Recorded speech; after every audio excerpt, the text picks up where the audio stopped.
door frame flathead screw. That's the alternator belt off. Snap-yo.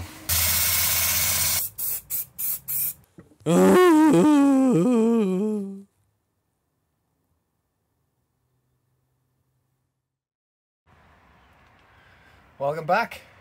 Another day, another project to be done on this thing. Weathers are the best, but when is it ever? Today, I want to start looking at the timing belt and see if I can get that stripped down and changed with the pulleys and the tensioner. I don't know if I'll get it changed today specifically. I want to check out whether or not I'm going to need a new water pump and do that at the same time, see what condition it's in. So yeah, I'm going to get the front end of it uncovered, get the engine kind of freed up, ready to have a look at the timing belt. Naturally, I'm going to start with taking the front suspension struts off. It's not in the Haynes manual, but that's what I'm going to do. From experience, it's always easier to have access in through the driver's side wheel well to get to the crank pulley, etc, etc. But also, the front spring on that side is snapped, so I've got some replacements for it. But not just some standard replacements. Got some nice shiny red lowering spring replacements, because number one, lows, and number two, they were cheaper than standard springs, so why not? So it's already jacked up. Let's get the wheels off and see what we're dealing with. There we go, wheel off. That was harder than I wanted it to be. Yeah, you can just see all the surface rust that's on the end. It's not too bad, like, it really isn't too bad. I've seen a lot worse on a lot newer cars. All these little rusty nodules you can see here all just come off, and I think they're as a result of just being stood in my damp garage for the best part of 18 months, really. You can see my snap spring up here, so that's got to be sorted. So I'm going to start with getting this side off. This will be the practice side, although I have got a Clio and it looks exactly the same. You've got the two bolts coming through here, and then you've just got the top mount bolts there, which look in alright condition, and then it should all just drop down. So let's go.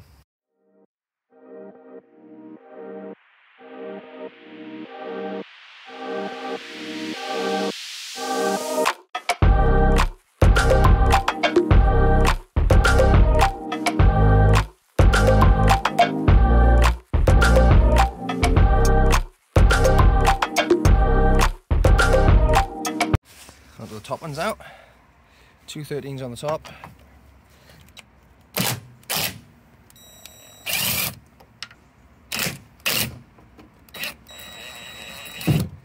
There's two, and the strut's falling out. Here she is, with a broken spring.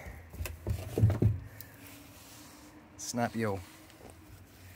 Which is why she was droopy on one side. The shock looks alright, doesn't look like it's leaking or anything. So I'll get the compressors on this, get the spring off, and see what we're dealing with. Definitely shouldn't have recorded this in time-lapse, but all I was doing was compressing the springs, taking it off, and inspecting the bearings. The bearings were ruined, as I expected, and that's what we're replacing.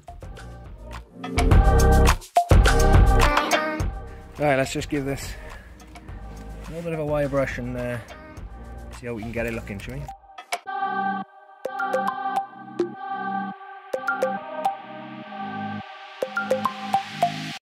Well, I think that's looking positively better.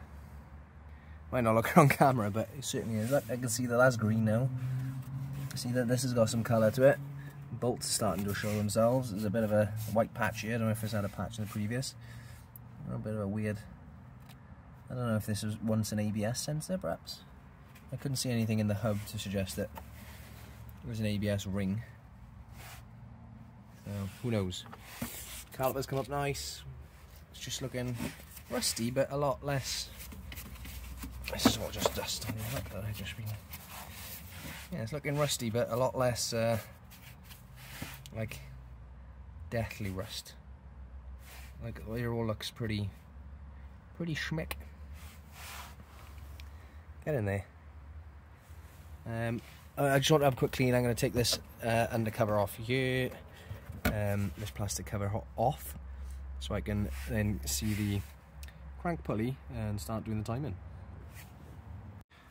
Just come to take this timing sort of engine mount cover off, and someone's just absolutely boshed a nice big old framing, door frame, flathead screwdriver in here that doesn't come out unless I pull it at the same time.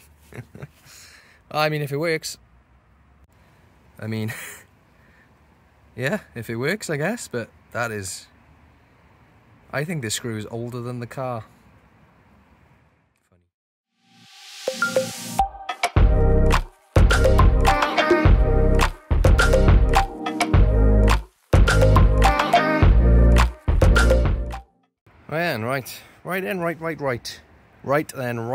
Right. Getting some progress made.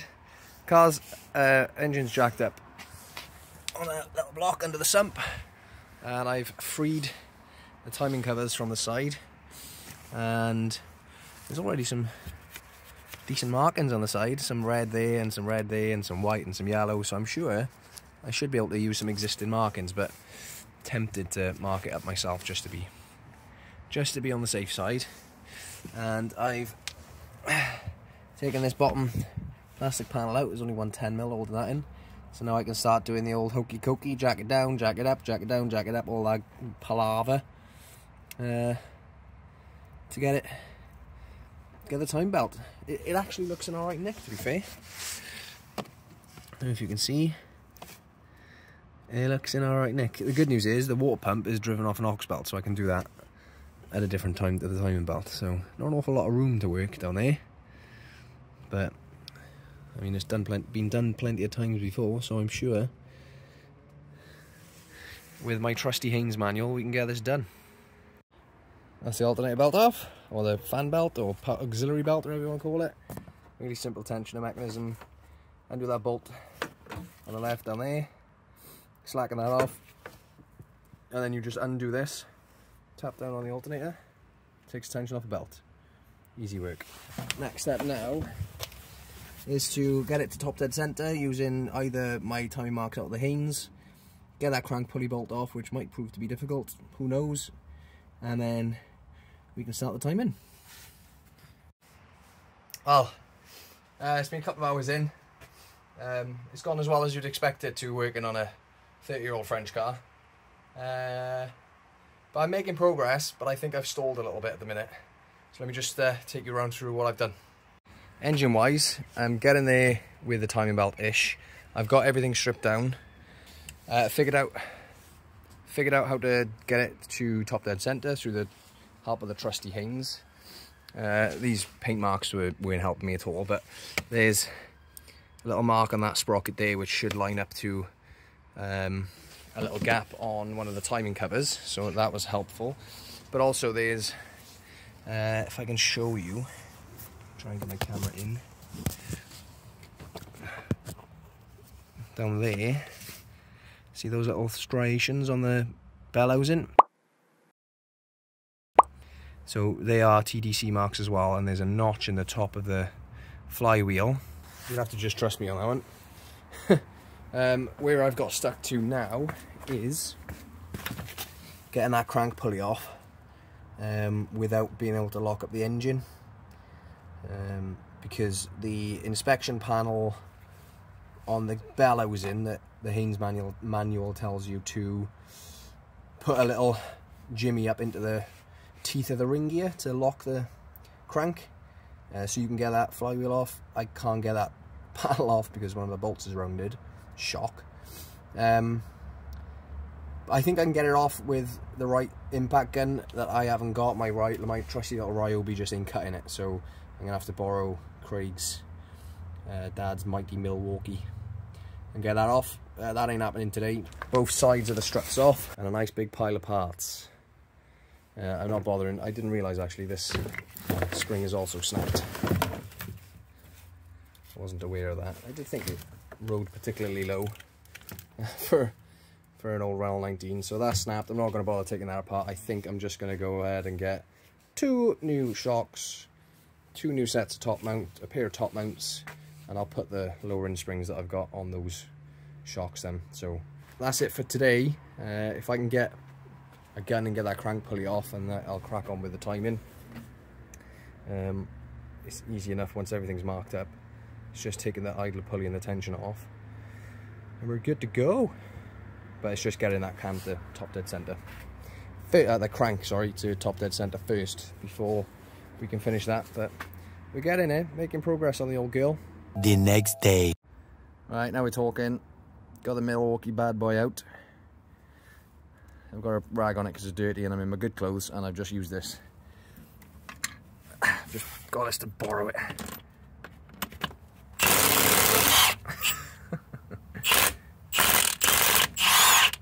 Not even breaking a sweat. Jobbed. If you want a job done, get a proper tool.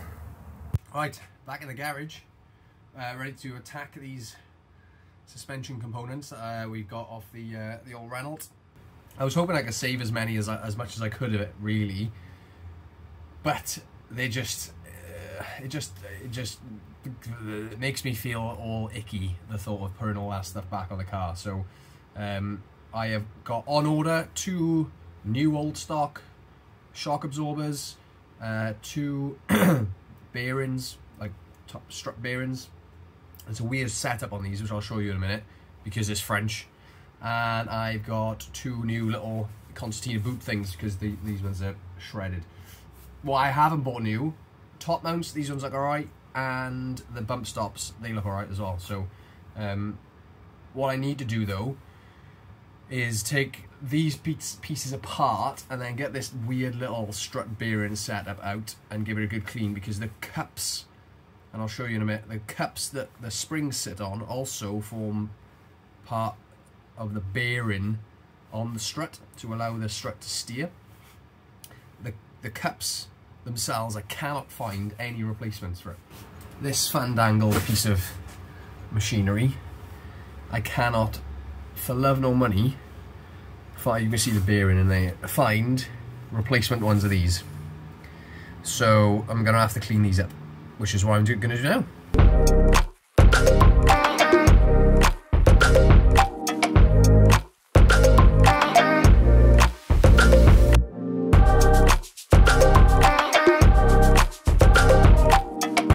So this is the cup.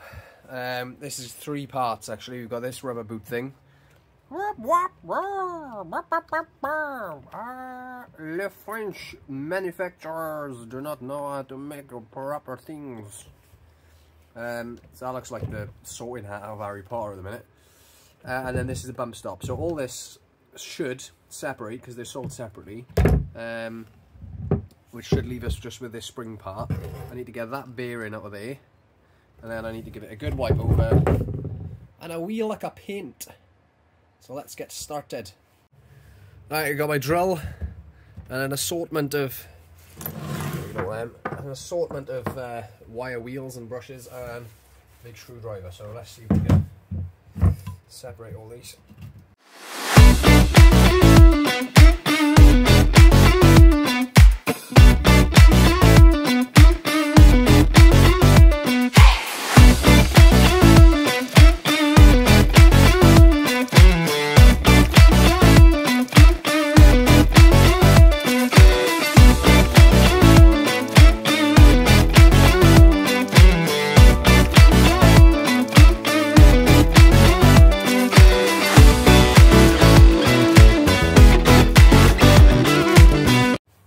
Right, well I would say that is looking 1,000,000 times better.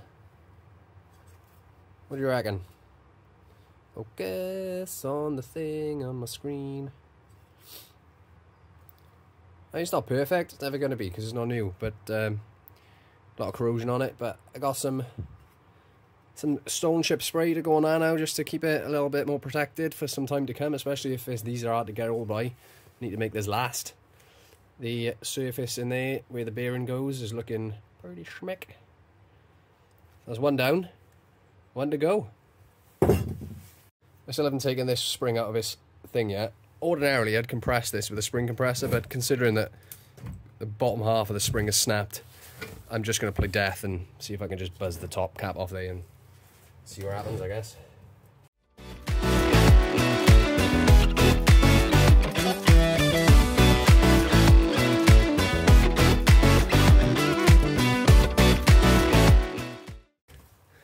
second thoughts, there's a bit of compression there, so I'm just going to put spring compressors on.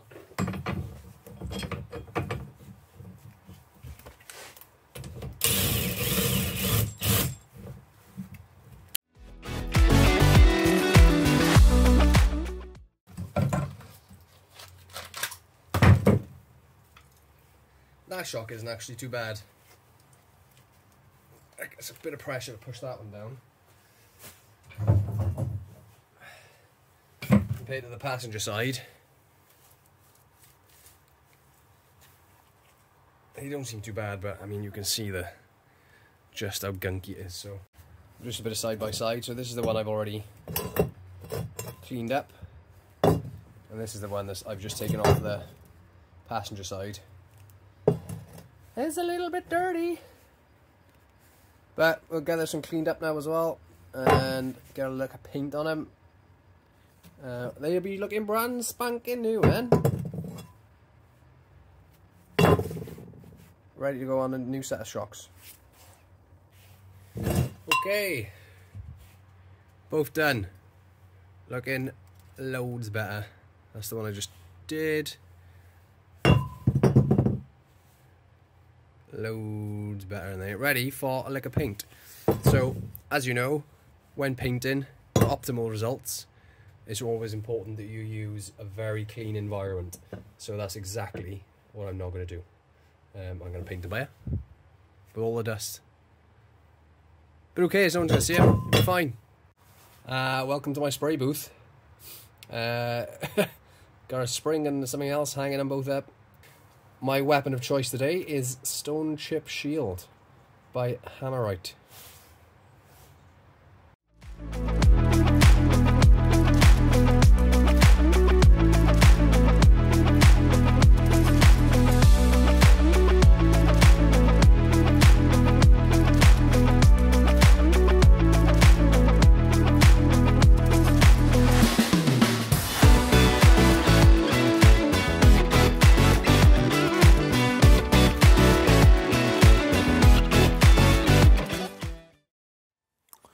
Right, about a week or so since I've been getting all the suspension and stuff done, managed to get all the spring cups all sprayed up, etc. So I've got all that to put back together. I've got some nice parts to put all the suspension back together, new shocks, new springs, new boots, new strut bearings, etc. The only thing I haven't got is top mounts because the ones I got seem fine, so no point in replacing them. But today, first things first, I need to finish off the timing belt. So I managed to get the old big ugga dugger on that crank pulley, get that out, and now I can finish off the rest of the time belt really. So figure out, make sure I've got all my markings, etc, etc. Get the tensioner off, get the belt off, get the new belt off, get the new belt on, new idler pulley, new tensioner, and we should be golden, should be good to go. So let's get going.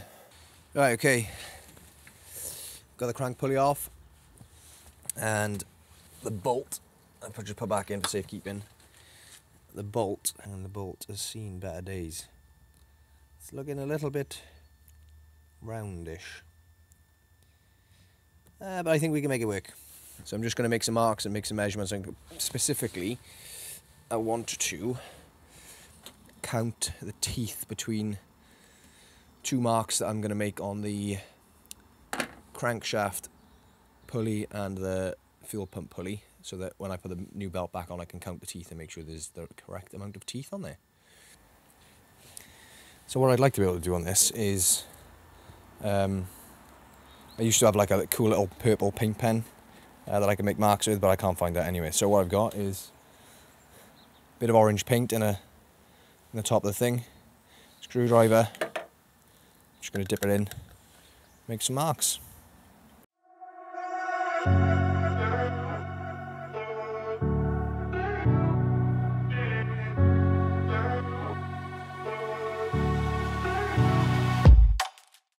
You can see my orange mark quite clearly there.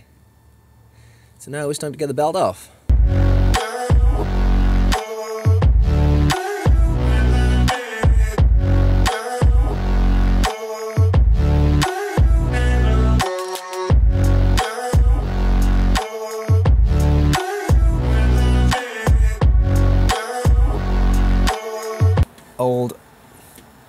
tensioner.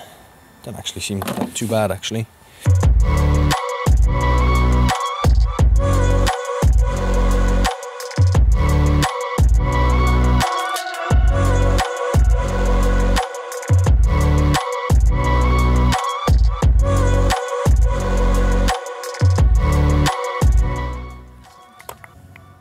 Boy, there's some serious rounding potential down here, let me tell you. And soon things got worse. Right, okay, so there's a screw down there that I've got that is in serious risk of rounding off. It's a 6mm Allen, and it is so tight. I've struggled to get it off. I've had a quick roll around with the tensioner, and there's no grumbling or play in it. So do you know what? It's staying.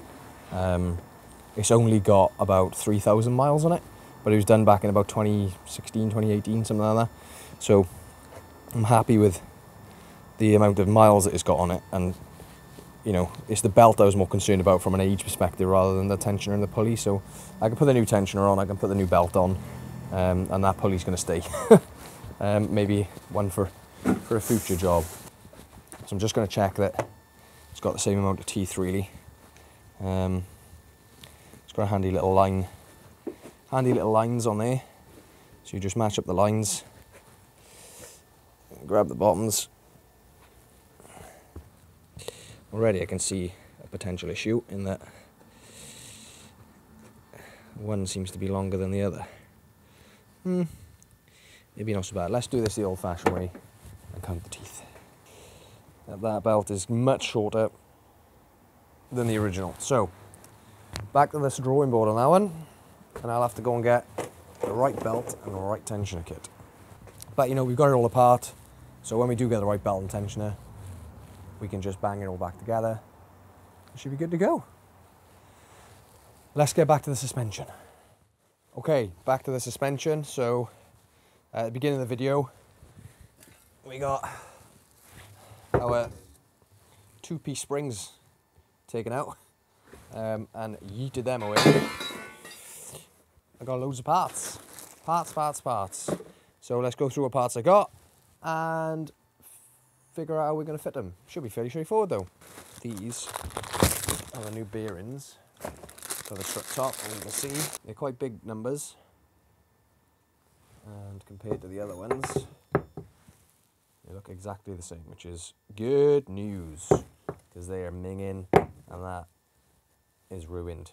Next up is some Saks rubber boots for the shocks to replace these singing numbers. They look a bit bigger than the other ones, but I'm sure we can just cut them down to make them fit. Look pretty similar. And the non-mouth-in singing versions, which are the best versions. Quentin Hazel, I don't know how old they are.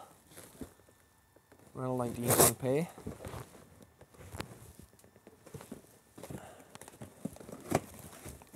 See what we're working with, see what we got in the box. What's in the box? Shocks. Bit of new versus old for you. They look...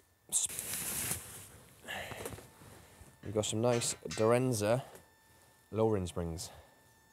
Looking at the standard springs, even if we put the two pieces back together, we should see a nice little drop. It should be about a 35mm drop, which should be just the same as you've all seen it already, because both front springs were snapped on that anyway. So it was probably running more than 35mm low on the front anyway, so this should just bring it back to running as it should really. So yeah, let's get these built up.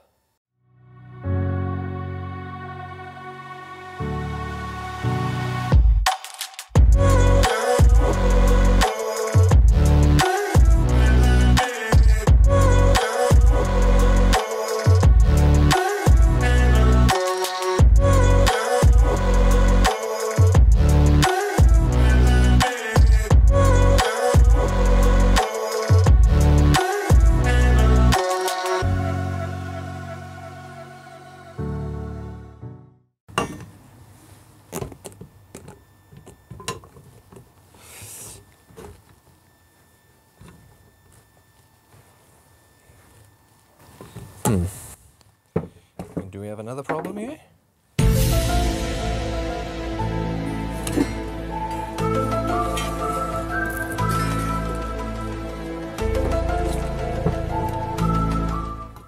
This is just the fun part of owning shit French cars.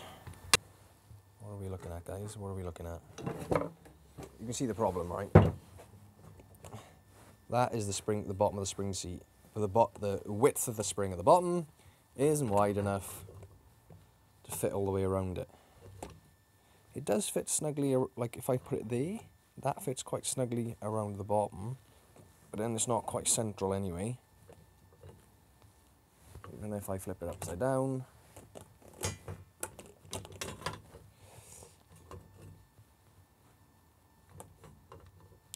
they still do not fit. Okay, time to do some research. Right, I'm gonna have to do some research on this because I'm not happy putting these together. These springs on these seats, when they're that much short of being able to sit freely on the spring seat. But I don't know, let me know if you think that'll be alright. What do you think? What's your thoughts? Comment below.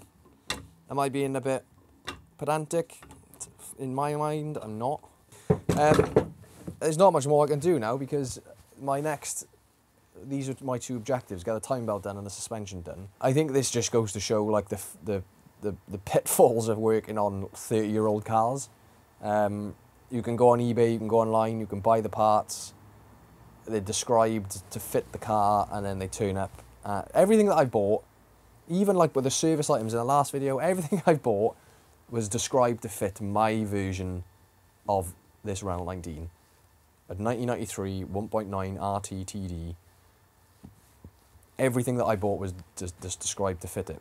And the fuel filter didn't fit, the air filter didn't fit, my timing belt doesn't fit, the springs don't fit the seats. So yeah, so this is a bit of a warts and all video really on the issues that you have to deal with when working on a 1993 Renault shitbox in your spare time. Luckily I can't drive it because I'm still waiting for a windscreen for it to be able to MOT it.